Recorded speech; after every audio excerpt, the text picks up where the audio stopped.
I have not done a Ren Fair demonstration in quite a while.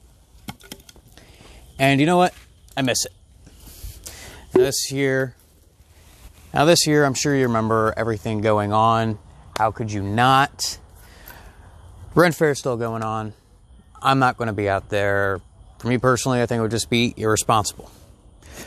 But I had been looking forward to coming back this year and doing my demonstrations again. So I'm going to start off doing one here at home. I've got this piece of vellum that I started off already squaring off a little bit. And I'm going to bring this squared off section a little bit higher up. And then I'm going to go over to my shaving horse over there and use draw knives to kind of clean it up a little bit. And ultimately, I'm going to be making myself a new mallet that'll look like this one. Probably be a gift for a friend of mine that got himself a brand new medieval tent for Viking reenactments. I'm going to give him a good medieval looking mallet for driving his tent pegs. Alright, so let's get started. Start off with, I'm going to be using this axe. This is a framing axe. And I want to show you the one face of this axe is flush all the way across. The other face has a steep bevel to it. Now the reason that it's flat on one side and beveled and sharpened on the other side is so that the axe can pair flat and flush to the wood. If it was beveled on both sides, it would be good for chopping into or splitting the wood, but being flat, it's good for, you know, cutting flat, get this nice smooth flat surface. So let's get started.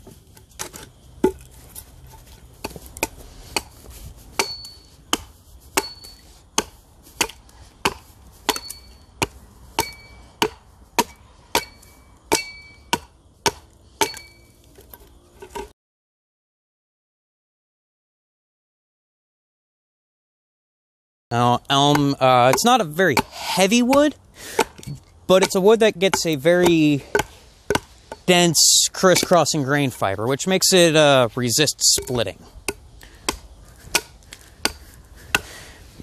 And for these purposes, I believe that will make a very good mallet, because a wooden mallet, well, you hit it on the face towards the end grain.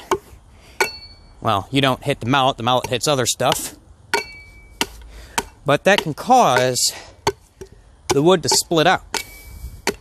If you got a smooth grain wood, doesn't have a lot of crisscrossing in it, what'll happen is as the wood dries, that impact will cause those grains to separate and split. I've made mallets out of oak before, and they always split in half fairly quickly. But sometimes when you need something fast, you just use what you have.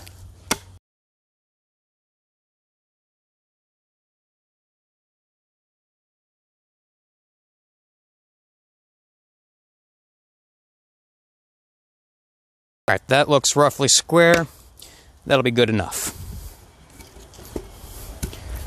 So, over here to the shaving horse. If you are not familiar with a shaving horse, it is a specialized type of carpentry woodworking bench. Now you've got this arm that pivots, and you've got this sloped ramp. Now when you push your foot forward on this bar, whole thing comes back, and it functions like a very large clamp, which will hold a piece of wood in place for you, leaving your hands free to carve. And to carve, I'm going to use this tool here called a draw knife, and start cutting down all that rough, split out wood until I get something a little bit smoother and flatter. Now, depending on what sort of project I'm working on, I could take this down to be very smooth, almost glass-like. But for right now, since I'm making a mallet, I'm not making any sort of fancy project. I'm not making furniture. I'm not even making a handle for a tool. Something that I touch a lot. I just need this in the basic shape. I'll get rid of all that splintery stuff.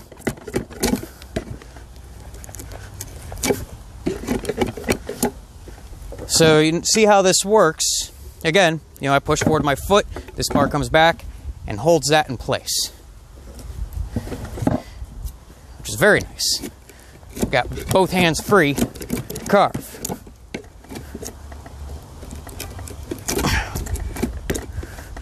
Now this piece of wood, oh, I cut it down earlier this spring. It was a dying elm tree in my father-in-law's backyard. And this was one of the branches that I had to cut off. And so it had probably been sitting in the air drying for who knows how long until I cut it down this spring. And it's still a little bit wet. I can feel the moisture in it, but it's also pretty well dried out in the sense that it's started seasoning and hardening. Still got moisture content, but it has hardened. So as wood dries out, it hardens.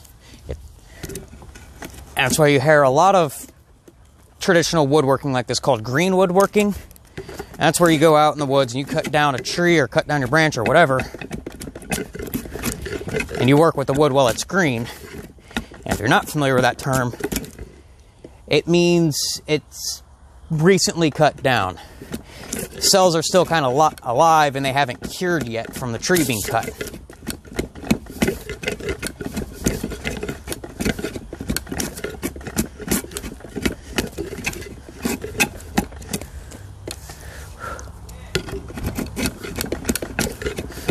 Now I'm not going to use this whole section that I'm squaring off for the mallet head.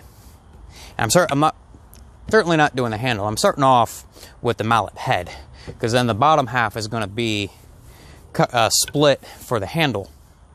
But I want to get past my dimensions. And so if you look at this, so this is misshapen, but I'm probably going to cut it about here and then about here. So everything up here I don't really care too much about, but because I don't want to carve all that down, I don't want to make a sharp shoulder here that I carve immediately into the finished piece. So I'm going with a longer piece.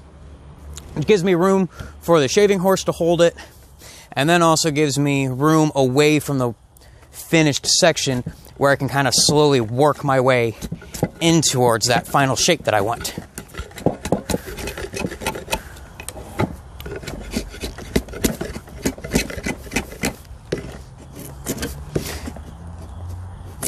Now notice as I'm going through, I'm also cutting off these corners to where I'm not just getting a crisp edge square. I'm getting, you know, these, I'm not going to call it a nice beveled edge.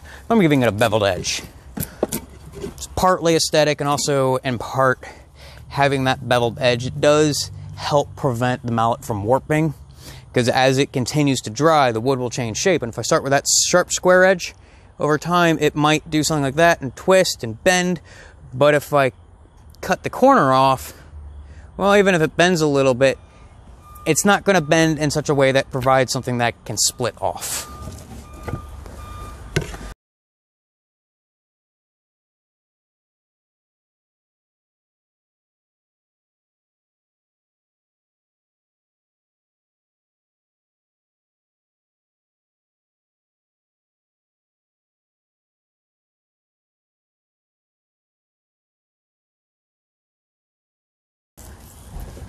And you know what, for this piece, I'm going to call that good.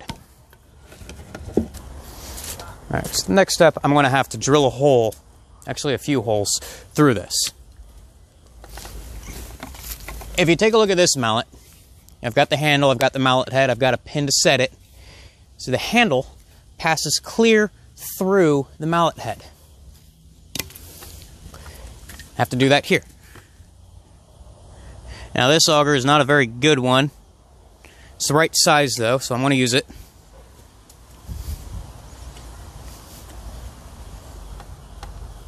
I want to set that off a little bit further in. There we go. I can always cut off a little bit of extra length on the mallet head if I have to, and I'd rather do that than try and put it back on. Putting wood back on doesn't usually work out too well.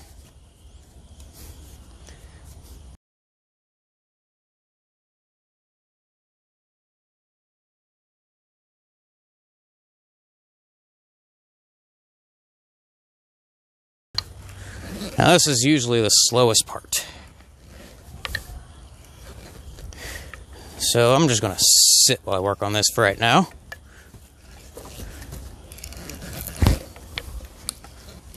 Now as I go through this, once I get this hole made, I want to make a second hole right next to the first so that I've got 2 holes that I can then use my chisels to kind of chop out into a rectangle. And then that rectangle is going to be cut on a have a taper that goes through the mallet head. Now that first mallet I showed you has a pin in it. I'm not going to put a pin in this one. This one I'm going to leave the taper all the way through, and the handle is also going to be tapered so that it will fit through from the top down to the bottom. And that taper shape, that wedge, will hold it in place as you swing it. And that's because it's, like I said, I'm thinking about maybe giving this to a friend as a gift, go along with his new tent. And so leaving the mallet that style will allow him to fold it flat and pack it away with his tent gear without taking up a lot of space. Hang on. So, I want to stop for a moment and talk about this new shaving horse.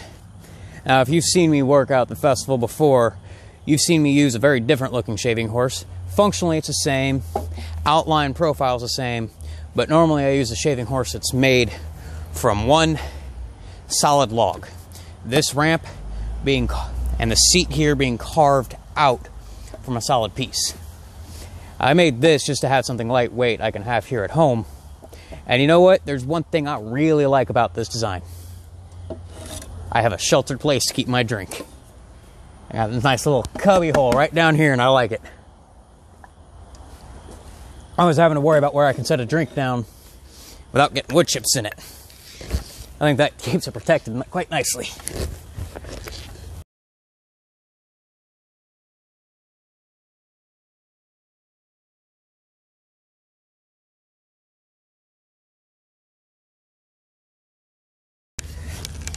All right, almost through. Bet you heard that one.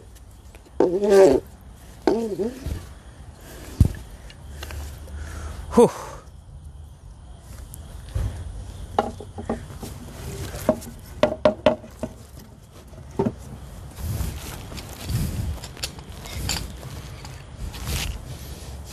One of my chisels. Clear that hole out.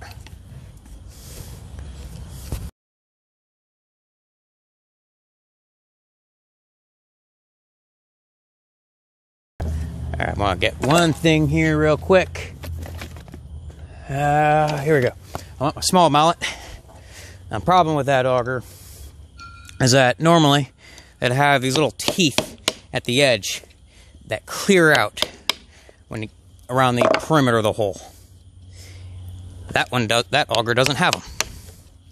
So when I get to the very bottom, I gotta take a chisel and manually shape that hole up. And because I am going to come through later and cut a mortise into this, that's effectively what that sort of socket handle is. It's basically a mortise and tenon. But because I'm going to change the shape from being a circle to a square or a rectangle, I don't care how pretty this is right now. I just need to clear everything out so I can see it.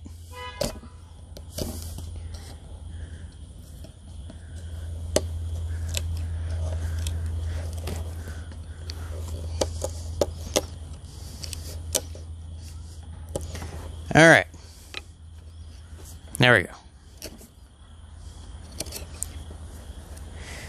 Now, and as slow and tedious as that was, I hate to tell you, I got to do it again. I got to do it 2 times.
Now this part might actually go fairly quick in comparison to drilling.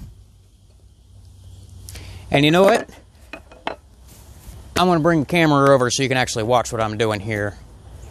There's much more to watch on this. Alright. So if you look down here, so you got 2 holes drilled through. And this backside's a little bit of a mess. I just want to start off, clean out that backside just enough so I can see what's going on.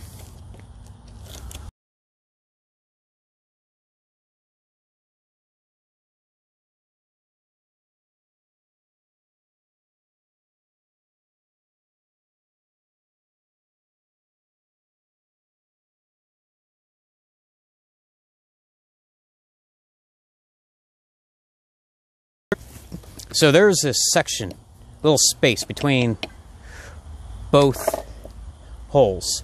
First thing I want to do is get rid of that. I'm actually going to grab another little thing of chisels I got in here because some others that I like a little bit more for that. I'm good with this one. This one's a good heavy mortising chisel. It's about the right size. And you notice I'm not using a hammer. I'm using a wooden mallet. The reason I'm using a wooden mallet and not a hammer, well, first, difference between a wooden mallet and a hammer. A hammer's made out of typically metal, sometimes stone, something very heavy, something very strong, or a mallet is made out of something softer that absorbs impact. So it'll absorb the impact of using it so that the tool you're hitting with it won't get damaged. You ever seen an old splitting wedge where people have been hitting it with a sledgehammer for years and how the top looks like a mushroom? You don't want that to happen to your other tools. So some tools you always use with a mallet as to protect the tools, make them last longer. Now a lot of these tools have picked up secondhand and I just haven't gotten around to making new handles because they work well enough. But that's why this one's all kind of messed up. It's wrapped in tape. Top's all flared out. This one, it's split. This one really needs a new handle. But for some stuff it works well enough.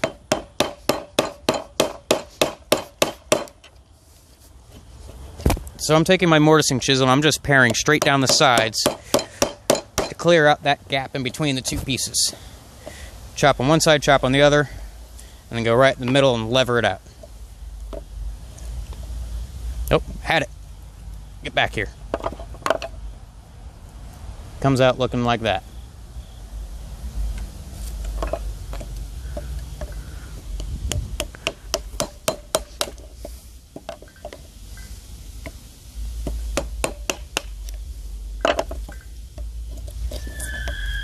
Alright, now that I got that thinnest part out, separating the 2 sections, take a little bit larger, wider mortising chisel. I'm just going to start off paring down the sides, start squaring this off.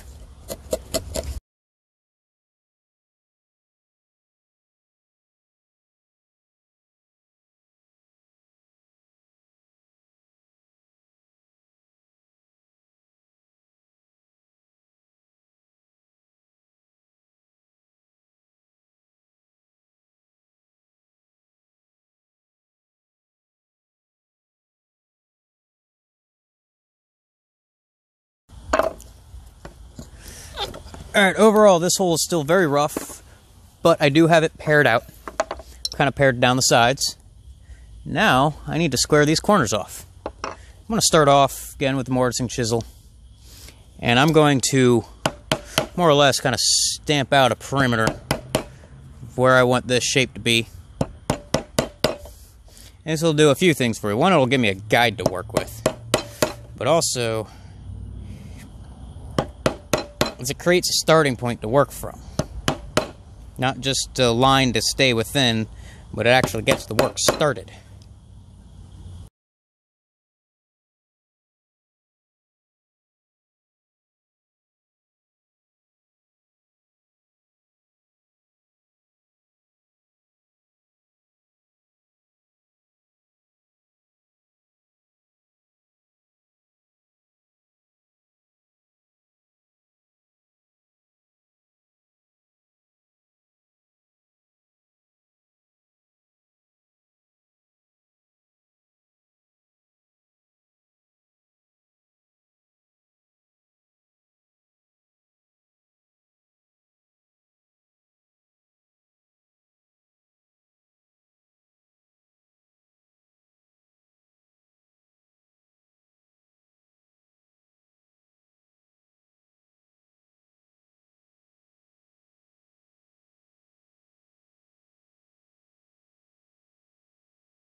So this happens every now and then. You get a little bit too aggressive with your cut, go in too deep too fast, and you get your chisel stuck. I'm out of practice if you can't tell. So if you ever do that, don't break your chisel. Try not to break your chisel. Take another chisel, clear out along the side of it, open up enough room that you can go through and clear everything out.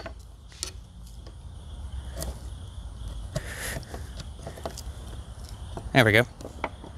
It's out. It's free. Chisel has been freed. Let's go clean all that extra wood out so I can go and make that dive.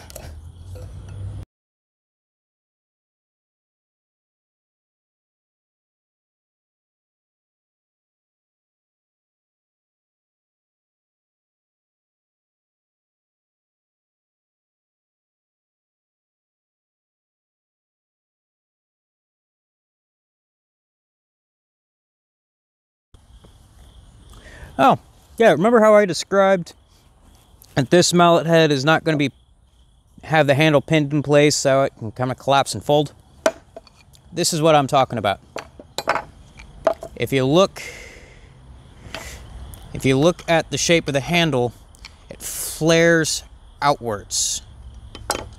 And if you look at the size of the hole, to give you something for a good comparison guide here. See, that's about it. 1.5 times the size or width of the chisel, and that's about 1 1/4 times. Okay, 1 2/3, 1 1/2. So there is a taper to it, and so as you swing it, because this wants to go out when you swing, just an easy example. When you swing it, it gets tight and holds itself tight.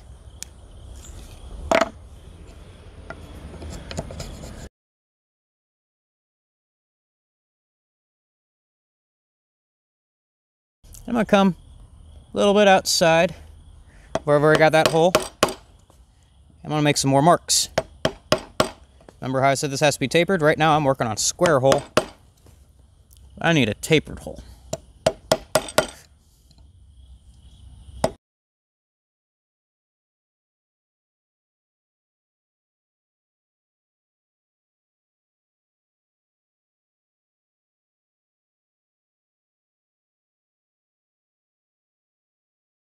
Over, clean up the bottom side real quick. And even though there's a lot more to do on squaring off, cleaning up this socket for the mallet, I'm just going to clean this up and call it done for now, because I got to get ready to go out for food. Because at 1:30 I have to be done.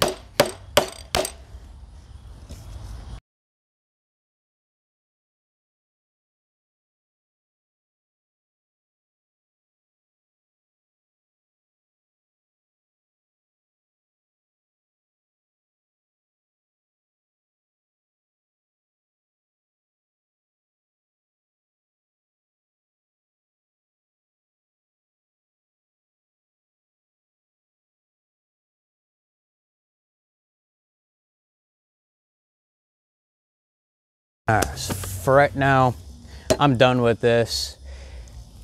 I gotta pick my tools up, get changed, go out to dinner. So I will resume recording at a later date. Au revoir.